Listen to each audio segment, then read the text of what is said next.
En Cutibalú, la entrevista. La entrevista.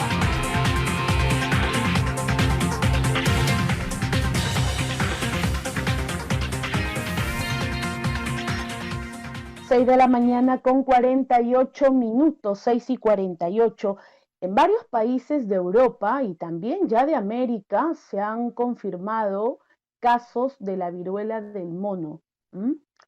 Y los casos van en aumento, sobre todo. Aquí en el Perú, el Ministerio de Salud ha dicho que se va a declarar la alerta sanitaria. ¿Qué significa todo ello? Y para conocer a detalle en qué consiste esta enfermedad y cuáles son las principales recomendaciones a seguir, estamos ya con el doctor César Guerrero, médico infectólogo, a quien le agradecemos el acompañarnos esta mañana a través de Cutibalú. Doctor Guerrero, muy buenos días. Buenos días, Cindy. Muchas gracias por la invitación. Doctor, coméntenos, por favor, ¿en qué consiste esta enfermedad de la viruela del mono y cómo es que se está presentando en el mundo? Nos recuerda mucho a los casos que se presentaron en su momento de la COVID y luego fueron avanzando al resto del mundo. Así es, bueno, esta enfermedad es una enfermedad viral, es producida por un virus hay una clasificación que se llama poxivirus, pero que tiene normalmente la característica de haber estado circulando en animales. De manera ocasional producía una infección a humanos, por eso se le llama que es una zoonosis, es decir, una enfermedad que se transmite de animales a humanos. Esta enfermedad no es reciente, esto fue diagnosticado en 1958 a raíz de un brote pequeño que hubo en algunos simios durante un estudio que se hacía, y el primer caso reportado en humanos fue en el año 1970. Desde ahí ha habido pequeños brotes localizados básicamente en el África. Lo que sí llama la atención es de esto nuevo, que no es nuevo esta enfermedad, es esta capacidad que ha tenido ya de aparecer en varios países, y eso es lo que le está llamando la atención a las autoridades sanitarias del mundo.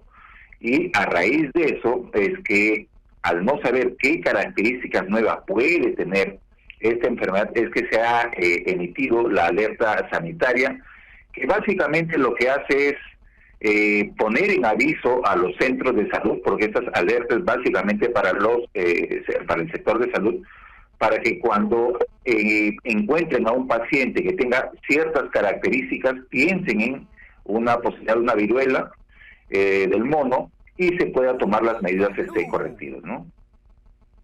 Ajá, ¿y cuáles son esas características, doctor César Guerrero, que tanto en los centros de salud tienen que estar alertas, pero también nosotros, la población en general?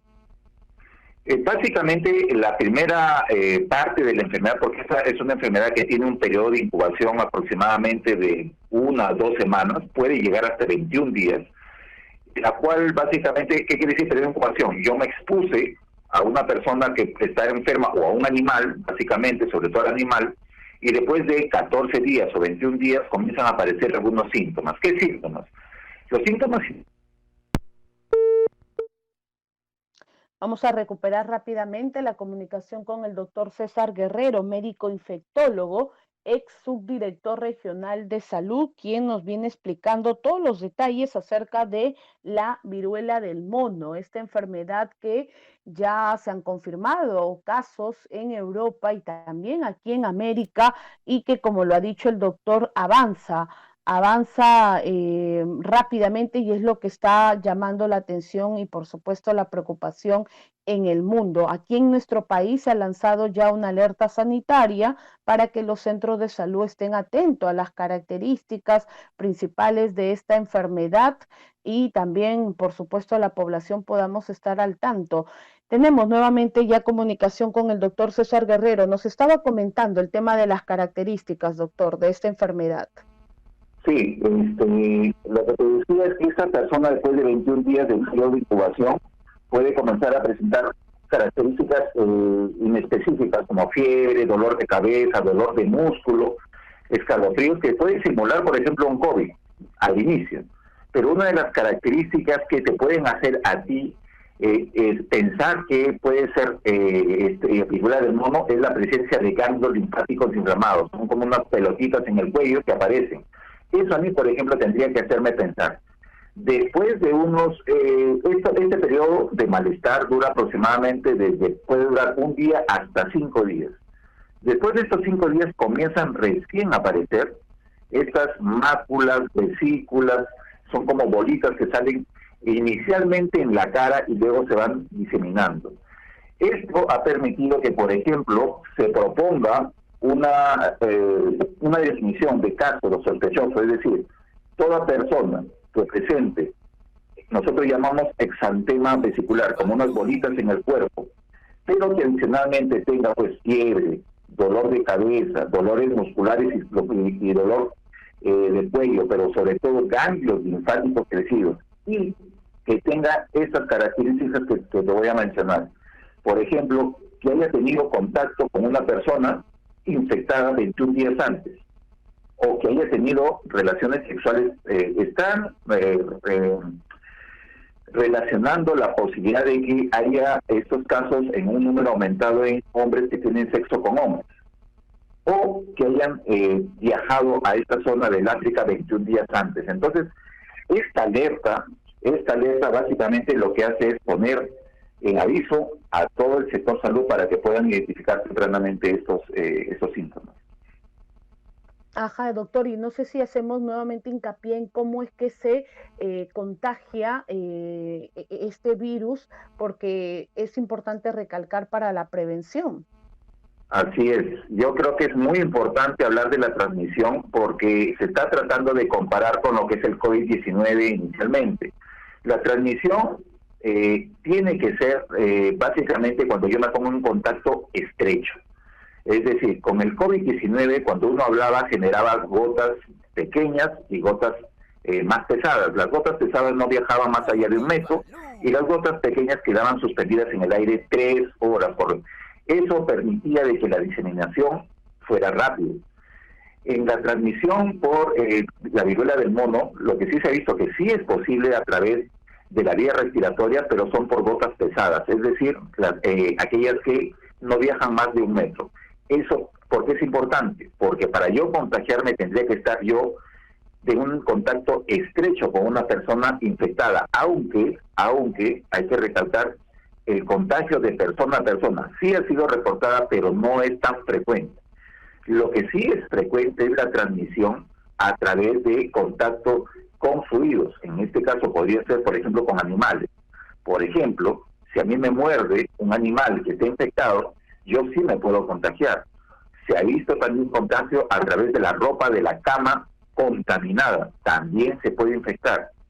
Se ha visto, por ejemplo, con arañazos de animales que pueden estar infectados. ¿Y qué animales? Se ha visto, por ejemplo, lo que es roedores, lo que es ardillas, serían los reservorios, y aparte de los simios. También se ha visto que inclusive por vía sexual puede transmitirse.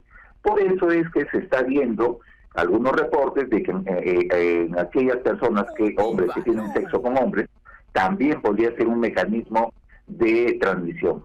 ¿Cuál sería la importancia de todo esto? ¿Cuáles serían las medidas preventivas?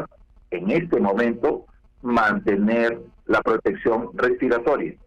Y como necesita un contacto estrecho, manteniendo mi distanciamiento, yo estaría protegiéndome con la protección respiratoria. Pero adicionalmente, tener mucho cuidado de tener contacto con animales y la otra posibilidad, por la vía sexual, en este caso, utilizar el preservativo respectivo, ¿no? Cuando dice mantener la protección respiratoria, es seguir usando la mascarilla, tanto en espacios abiertos como cerrados. Exacto, es más, ha habido un número de casos reportados de un aumento de casos de COVID en Lima, en algunos sectores de Lima, por lo cual hay que tener cuidado con esto, por favor. Yo creo que todo el mundo queremos quitarnos la mascarilla, pero hay situaciones en las cuales vamos a tener que seguirlos manteniendo, y en este momento con esta alerta pues hay que, tener más énfasis en esa protección respiratoria, mantener la mascarilla. ¿Y cuál es el tratamiento médico que recibe un paciente al cual se le identifican estos síntomas y muy probable estemos frente a un caso de esta enfermedad, doctor, de la viruela del mono? No hay tratamiento específico para esto, porque esto es un virus. Lo que se ha experimentado es con algunos medicamentos que nosotros llamamos antivirales, dentro de los cuales está el Cidofovir, pero estos son tratamientos que no están tan regulados, puesto que han visto el efecto in vitro, es decir, en laboratorio, no han hecho estudios a gran escala para demostrar la efectividad. Hay otros tratamientos con inmunoglobulinas, que son unas ampollas con anticuerpos que tratan de bloquear este virus, pero también estaría en experimentación, ¿no? En fase experimental, no es una indicación que ya debe establecerse. Lo que sí se ha visto es que hay una vacuna que básicamente, en este caso solamente la posee en Estados Unidos, porque ha sido autorizada para el uso de la viruela en el año 2019, autorizada por la FDA de los Estados Unidos. Pero esta vacuna está circunscrita solamente para mayores de 18 años y en grupos poblacionales específicos, dado que es una vacuna de virus atenuado. Entonces, eso tiene que tener una regulación. En este momento, por ejemplo, porque he escuchado que hablan de adquirir esta vacuna, no hay un protocolo aún para poder aplicar a quién se le va a aplicar, así que lo único que nos queda en este momento es las medidas preventivas. Sin duda, siempre la prevención es muy importante. Y doctor, una última pregunta, ¿el nivel de mortalidad o de letalidad de esta enfermedad?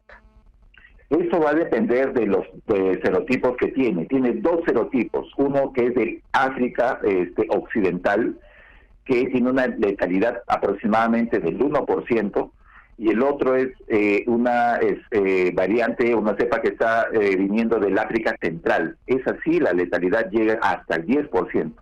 Hasta el momento, aparecer los brotes que están surgiendo en los diferentes países, como en España, Portugal y en Estados Unidos, estaría relacionado con esta variante o esta cepa de África occidental, es decir, aquella que tiene una mortalidad del 1%. Por eso es que hasta el momento la mortalidad en los casos reportados creo que ha sido mínima, o no ha habido hasta el momento reportado. Pero recordemos que es un virus, y todo virus muta, cambia, así que hay que guardar el respeto, de repente guardar la calma, esto sí es básico, pero también guardar el respeto, porque estas enfermedades de un momento a otro, así como fue en el COVID-19, muta, cambia y podría tener algún otro tipo de cambio, ¿no? Sin duda alguna, doctor, nos quedamos con este último mensaje. Muchas gracias, doctor César Guerrero Ramírez, por acompañarnos siempre en Cutivalú e ilustrarnos sobre estos temas y sobre todo a seguir las recomendaciones que usted nos ha dado. Muy buenos días. Buenos días, muchas gracias. En Cutivalú, la entrevista. La entrevista.